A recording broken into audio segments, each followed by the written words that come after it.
हमारे digital platform पर आपका स्वागत है। क्या आपने कभी सोचा है कि एक ऐसी जंग जो दो देशों के बीच शुरू हुई थी अब पूरी दुनिया को तीसरे विश्व युद्ध की कगार पर ले के जा सकती है। जी हां, हम बात कर रहे हैं रशिया और यूक्रेन की उस जंग की जो 1250 दिन से ज्यादा वक्त से चल रही है। लेकिन अब ये जंग सिर्फ टैंकों और मिसाइलों तक सीमित नहीं रही।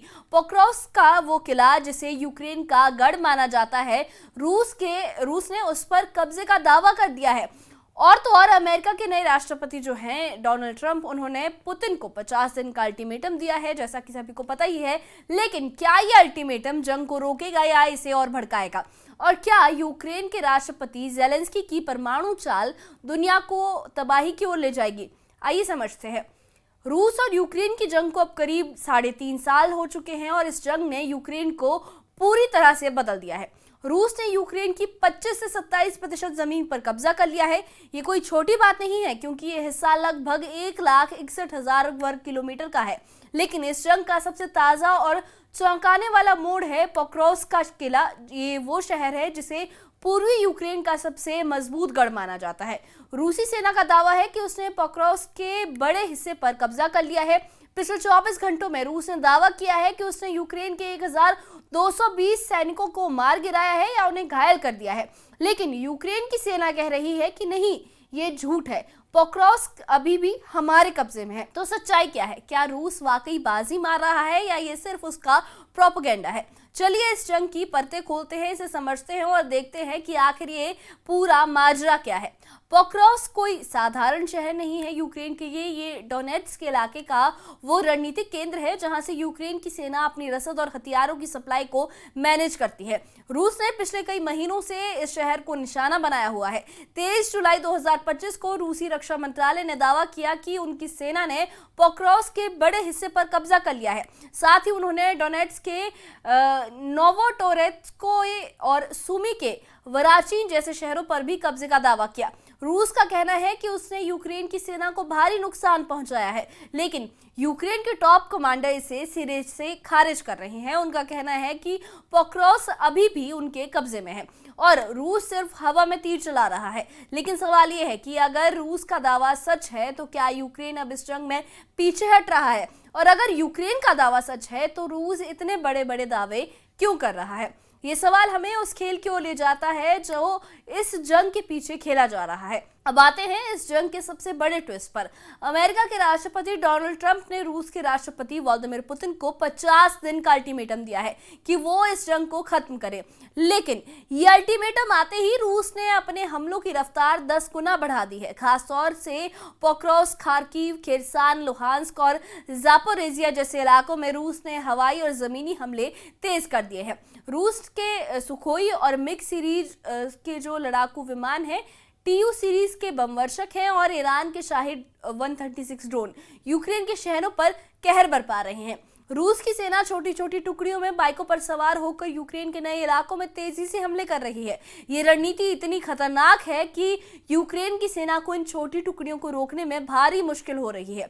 लेकिन सवाल ये है कि ट्रंप का ये जो अल्टीमेटम है, ये आखिर क्या रंग लाएगा? क्या पुतिन उनकी बात मानेंगे या ये जंग और भयानक मोड़ लेगी? अब बात करते हैं यूक्रेन के राष्ट्रपति व्लादिमीर ज़ेलेंस्की की।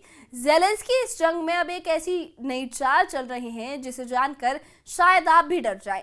खबरों के मुताबिक यूक्रेन की सेना ने जानबूझकर रूस के परमाणु ठिकानों और एटमी फैसिलिटीज पर ड्रोन और मिसाइलों से हमले करने का सोचा है और कुछ हमले किए भी हैं। अब आप ये सोच रहे होंगे कि ऐसा क्यों किया गया है। दरअसल ज़ेलेंस्की जानते हैं कि पुतिन का जो रूस है वो हर तरह के हमले बर्दाश्त कर सकता है, लेकिन अपने परमाणु फैसिलिटीज पर, अपने न्यूक्लियर फैसिलिटीज पर वो हमले बिल्कुल भी बर्दाश्त नहीं करेगा। यूक्रेन की रणनीति है कि अगर रूस गुस्से में आकर परमाणु हथियारों का इस्तेमाल शुरू करता है तो अमेरिका, ब्रिटेन, फ्रांस, जर्मनी और नेटो के बाकी 32 देश मजबूरी में रूस के खिलाफ जंग में कूद पड़ेंगे। ये एक ऐसी खतरनाक चाल है जो पूरी दुनिया को तीसरे विश्व युद्ध की कगार पर ले जा सकती है। लेकिन क्या ज़ेलेंस्की का ये दांव काम करेगा या ये यूक्रेन के लिए और बड़ी तबाही लाएगा? ये एक बड़ा सवाल है। और अब एक सवाल ये भी उठता है कि नेटो और पश्चिमी देश इस जंग में क्या कर रहे हैं? यूक्रेन को अब तक नेटो से वो घातक हथियार नहीं मिले हैं जो इस जंग का रुख पलट सकते हैं। हाँ, कुछ पुराने 49 इब्राहिम टैंक जरूर मिले हैं, लेकिन रूस के तूफानी हमलों के सामने ये टैंक कितने कारगर होंगे, ये एक बड़ा सवाल है। दूसरी तरफ रूस के पूर्व राष्ट्रपति और पुतिन के करीबी दिमित्री मेदवेदेव ने एक ऐसा बयान दिया है जिसने नेटो को हिला कर रख दिया है।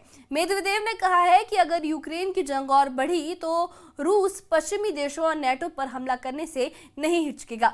उन्होंने नेटो को बकवास तक कह डाला है। हालांकि उन्होंने ये भी कहा है कि फिलहाल रूस की ऐसी कोई भी योजना नहीं है, लेकिन ये बयान उस वक्त आया है जब ट्रंप ने पुतिन को 50 दिन का अल्टीमेटम दिया है। तो क्या नेटो और पश्चिमी देश अब रूस से सीधी जंग के लिए तैयारी में है? और अगर ऐसा हुआ तो क्या ये तीसरा विश्व युद्ध हो सकता है? अब आते हैं अमेरिका की ताज़ा हरकत पर। कुछ दिन पहले ये खबर आई थी कि यूक्रेन को अमेरिका की हथियार सप्लाई अचानक रोक दी गई थी। इसमें 30 पैट्रियट मिसाइलें, 8,500 आर्टिलरी गोले, 250 से ज़्यादा GMLRS मिसाइलें और 142 हेलफायर मिसाइलें शामिल थी। लेकिन अब अमेरिका ने फिर से यूक्रेन को तोपखाने के गोले और मोबाइल रॉकेट मिसाइलों की सप्लाई शुरू कर दी है।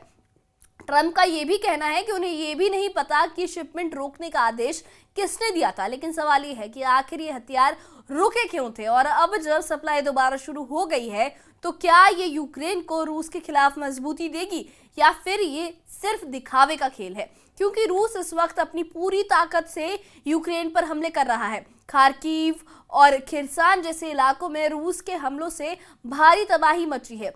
कुछ वॉर एक्सपर्ट्स तो ये भी कह रहे हैं कि ट्रंप पुतिन के खूनी हमलों पर आंख मूंदे बैठे हैं।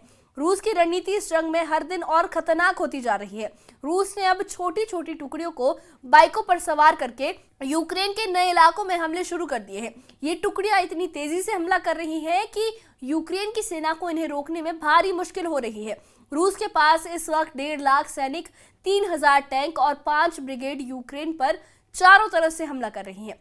रूस ने यूक्रेन के 15 प्रांतों पर पिछले 30 दिनों में अपने हमले 10 गुना बढ़ा दिए हैं।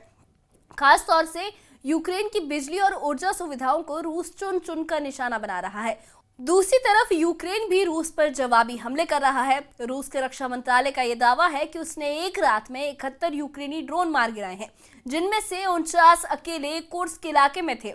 लेकिन रूस का कहना है कि वो यूक्रेन के अमेरिकी और यूरोपियन एयर डिफेंस सिस्टम को भी निशाना बना रहा है। अब ये सवाल उठता है कि क्या यूक्रेन इस जंग में टिक पाएगा, क्योंकि यूक्रेन इस वक्त दो ताकतों के बीच बुरी तरह पिस रहा है। एक तरफ रूस की प्रचंड ताकत है जो हर दिन नए इलाकों पर कब्जा कर रही है, और दूसरी तरफ नेटो और पश्चिमी देशों का दबाव है जो यूक्रेन को और बड़े हमले करने के लिए उकसा भी रहा है। यूक्रेन के पास अब हारने को कुछ भी नहीं बचा है, लेकिन ज़ेलेंस्की की सेना अब भी उम्मीद लगाए बैठी है कि अमेरिका और नेटो के F-16 फाइटर जेट इस जंग का रुख पलट देंगे। नीदरलैंड और डेनमार्क जैसे देश भी F-16 के इस्तेमाल पर जोर दे रहे हैं, लेकिन पुतिन ने यह भी साफ कह दिया है कि उनकी सेना इन F-16 जेट्स को जलाकर राख कर देगी। तो क्या ये F-16 जेट्स यूक्रेन के लिए गेम चेंजर साबित होंगे, या रूस की सुखोई और मिक्स सीरीज के विमान इनका काम तमाम कर देंगे? तो ये थी रूस और यूक्रेन की जंग की वो कहानी जो हर दिन नया मोड़ ले रही है। पोक्रोव्स्क का किला, ट्रंप का अल्टीमेटम और ज़ेलेंस्की की परमाणु चाल और नेटो की तैयारियां, ये सब मिलकर इस जंग को और खतरनाक बना रहे हैं। लेकिन सवाल सबसे बड़ा ये है कि क्या अगले 50 दिन में रूस यूक्रेन के और बड़े हिस्से पर कब्जा कर लेगा? क्या ज़ेलेंस्की की रणनीति काम करेगी, या ये तीसरे विश्व युद्ध की शुरुआत होगी? और क्या ट्रंप और पुतिन के बीच कोई सीक्रेट डील हो रही है जिसका खामियाजा यूक्रेन को भुगतना पड़ सकता है? इन सवालों के जवाब तो वक्त ही देगा, लेकिन आप अपनी राय हमें कमेंट बॉक्स में ज़रूर बताइए कि इस बारे में आपका क्या सोचना है। और इससे जुड़े अपडेट्स के लिए और ऐसी ही खबरों के लिए हमारे चैनल के साथ बने रहिए। हमारे चैनल को सब्सक्राइब करिए। शुक्रिया।